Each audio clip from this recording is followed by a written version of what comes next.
Item ಯಾವುದೇ ಇರಲಿ try ಮಾಡಿ ಆಚಿ ಚಿಕನ್ ಮಸಾಲಾ. ಬಹಳ ದೊಡ್ಡ ಶಕ್ತಿ, ಮಹಾನ್ ಶಕ್ತಿ. ಬರೀ ಗಾಯಕರಿಗಷ್ಟೇ ಅಲ್ಲ, ಅವ್ರು ಎಷ್ಟೋ ಜನ ಮನುಷ್ಯರಿಗೆ ಅವರ ಹಾಡಿನ ಮೂಲಕ ಸಮಾಧಾನ ಕೊಟ್ಟಿದ್ದಾರೆ. ಅಂದರೆ ಅವ್ರ ಹಾಡಿನ ಜೊತೆ ಅವ್ರ ಹಾಡು ಕೇಳಿ ಎಷ್ಟೋ ಜನ ದುಃಖ ಮರ್ತಿದ್ದಾರೆ. ಈಗೊಬ್ರು ಯಾರೋ ಹೇಳ್ತಿದ್ರು, ನನಗೆ ಒಂಥರ ಮೈಂಡ್ ಸ್ಟ್ರೆಸ್ ಆಗಿತ್ತು ಮೇಡಮ್, ಇವ್ರ ಹಾಡುಗಳನ್ನ ಕೇಳಿದ ತಕ್ಷಣ ನನಗೆ ತಲೆನೋವು ಹೊಟ್ಟೋಯ್ತು, ಮೈಗ್ರೇನ್ ಹೊಟ್ಟೋಯ್ತು ಅಂತ. ಈ ಥರ ಮ್ಯೂಸಿಕ್ ತಮ್ಮ ಒಂದು ಹಾಡುಗಳಿಂದ ಮ್ಯೂಸಿಕ್ ಥೆರಪಿಯನ್ನು ಮಾಡಿದಂಥ ಮಹಾನ್ ಚೇತನ ಅಪರಂಜಿ ಚಿನ್ನ. ಅವರು ಆ ಥರ ಸೆಲೆಬ್ರಿಟೀಸ್ನಲ್ಲಿ ಈ ಥರ ವ್ಯಕ್ತಿತ್ವ ನಾವು ನೋಡಲಿಲ್ಲ. ಅವರು ನಾನು ತುಂಬ ಚಿಕ್ಕ ಹುಡುಗಿ ಇದ್ದಾಗಿನಿಂದನೇ ಕ್ಯಾಸೆಟ್ ಯುಗದಲ್ಲಿ ಬಂದಿದ್ದರಿಂದ ಎಷ್ಟೋ ಮಡ್ರಾಸಲ್ಲಿ ಸಂಗೀತ ಕಂಪನಿ ಕ್ಯಾಸೆಟ್ಸ್ ಹಾಡ್ಲಿಕ್ಕೆ ಹೋದಾಗ ಜಾನಕಮ್ಮ ಅವರು ರೆಕಾರ್ಡಿಂಗ್ ಬರೋರು, ತುಂಬ ದೊಡ್ಡವರು. ಟಿ ಜಿ ಲಿಂಗಪ್ಪ ಅವರ ಸಂಗೀತ ನಿರ್ದೇಶನದಲ್ಲಿ ಭಕ್ತಿಗೀತೆ ಭಜನೆಯನ್ನು ಹಾಡ್ಲಿಕ್ಕೆ ಹೋದಾಗ ನಂದು ಒಂದು ಹಾಡಿತ್ತು. ಆವಾಗ ನಾನು 9th ಸ್ಟ್ಯಾಂಡರ್ಡ್ 9ನೇ ಕ್ಲಾಸಲ್ಲಿ ಓದ್ತಾಯಿದ್ದೆ. ಆವಾಗ ಧಾರವಾಡ ಹಿಂದೂಸ್ತಾನಿ ಸಂಗೀತ, ನನಗೆ ಹಿಂದೂಸ್ತಾನಿ ತುಂಬ ಇಷ್ಟ ಅಂತ ಎಷ್ಟು ನ್ಯಾಚುರಲ್ ಆಗಿ ಮಗು ಥರ ಮಾತಾಡಿ ಅವ್ರ ಹತ್ರ ಬಂದರೆ, ಅವ್ರ ಹತ್ರ ಹೋದರೆ ಅನ್ನಿಸ್ತಾನೆ ಇರಲಿಲ್ಲ ಇವರು ಎಷ್ಟು ದೊಡ್ಡ ಸೆಲೆಬ್ರಿಟಿ, ಎಷ್ಟು ದೊಡ್ಡ ವ್ಯಕ್ತಿತ್ವ ಇವರು ಅಂತ. ತೀರಾ ನಮ್ಮ ಮನೇಲಿ ಯಾರು ನಮ್ಮಮ್ಮ, ನಮ್ಮ ದೊಡ್ಡಮ್ಮ, ನಮ್ಮ ಚಿಕ್ಕಮ್ಮ ಆ ಥರ ಮಾತಾಡ್ಸಲ್ಲ, ಅಷ್ಟು ಫ್ರೆಂಡ್ಲಿಯಾಗಿ ಅಷ್ಟೊಂದು ಪ್ರೀತಿ ಅಂತಃಕರಣದಿಂದ ಮಾತಾಡ್ತಾರೆ. ಈ ಥರ ಸೆಲೆಬ್ರಿಟೀಸ್ ನಾನು ಭಾಳ ಕಮ್ಮಿ ನೋಡೋದು. ನಮ್ಮ ಇದರಲ್ಲಂತೂ ಸಂಗೀತ ಫೀಲ್ಡ್ನಲ್ಲಂತೂ ಜಾನಕಮ್ಮ ಅವ್ರ ಥರ ನಾವು ಯಾರನ್ನೂ ನೋಡಲೇ ಇಲ್ಲ. ಭಾಳ ಹೋದ ವರ್ಷ.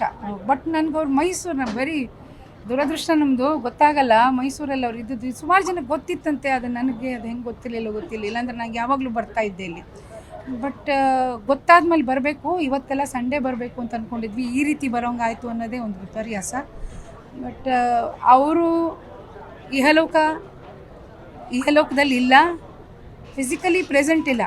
ನಾವು ಜಾನಕಮ್ಮ ಅವ್ರನ್ನ ಮೀಟ್ ಮಾಡಿ ಅವ್ರನ್ನ ನಮಸ್ಕಾರ ಮಾಡಿ ಅವ್ರ ಕಾಲು ಮುಟ್ಟಿ ಆಶೀರ್ವಾದ ತೊಗೋಬೇಕು ಅಂದರೆ ಅವರಿಲ್ಲ. ಆದರೆ ಅವರು ಮಾಡಿದಂತಹ ಕೆಲಸ, ಅವರು ನಮ್ಮ ಕರ್ನಾಟಕಕ್ಕೆ especially greatest contribution to Kannada cinema industry. ಬರೀ ಸಿನಿಮಾ ಇಂಡಸ್ಟ್ರಿ ಎಲ್ಲ, ಒಬ್ಬ ಮನುಷ್ಯತ್ವದ ಮಾನವತೆ, ಒಂದು ಕುಲಕೋಟಿಗೆ ಅವ್ರು ನೀಡಿದಂಥ ಸಂದೇಶ ಏನಿದೆಯಲ್ಲ, ಅದು ನಮ್ಮನ್ನೆಲ್ಲ ನಿರಂತರವಾಗಿ ಕಾಪಾಡುತ್ತೆ ಅನ್ನೋದರಲ್ಲಿ ಸಂದೇಹ ಇಲ್ಲ. ಭಗವಂತನೇ ಅವ್ರ ಹಾಡುಗಳು ಕೇಳಿ ದೇವರು ಸಾಕ್ಷಾತ್ಕಾರ ಆಗಿದೆ ಅಂದರೆ ತಪ್ಪಾಗಲಿಕ್ಕಿಲ್ಲ.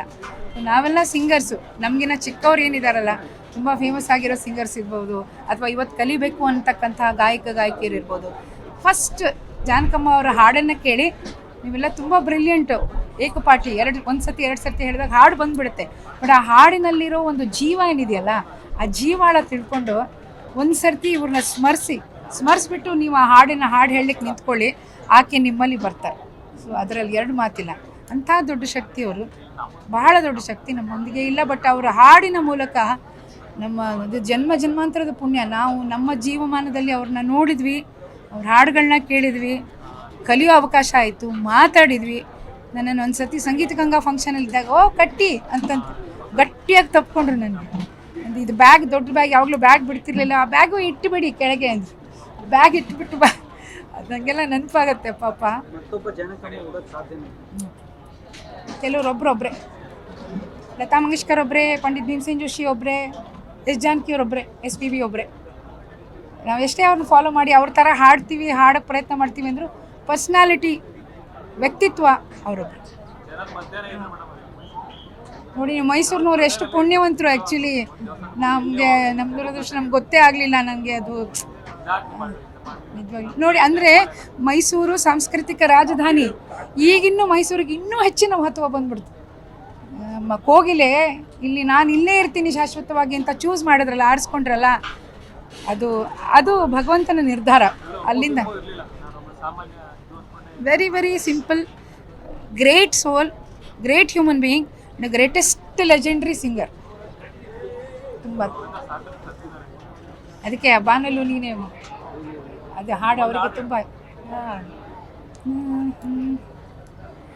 ಬಾನಲ್ಲೂ ನೀನೇ, ಭುವಿಯಲ್ಲೂ ನೀನೇ, ಬಾನಲ್ಲೂ ನೀನೇ, ಭುವಿಯಲ್ಲೂ ನೀನೇ, ಎಲ್ಲೆಲ್ಲೂ ನೀನೇ, ನನ್ನಲ್ಲೂ ನೀನೇ, ಬಾನಲ್ಲೂ ನೀನೇ, ಭುವಿಯಲ್ಲೂ ನೀನೇ.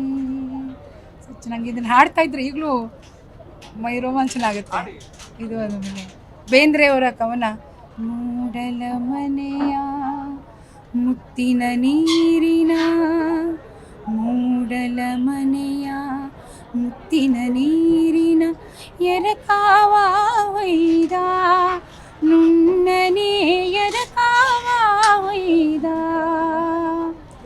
ಬಾಗಿಲ ತೆರೆದು ಬೆಳಕು ಹರಿದು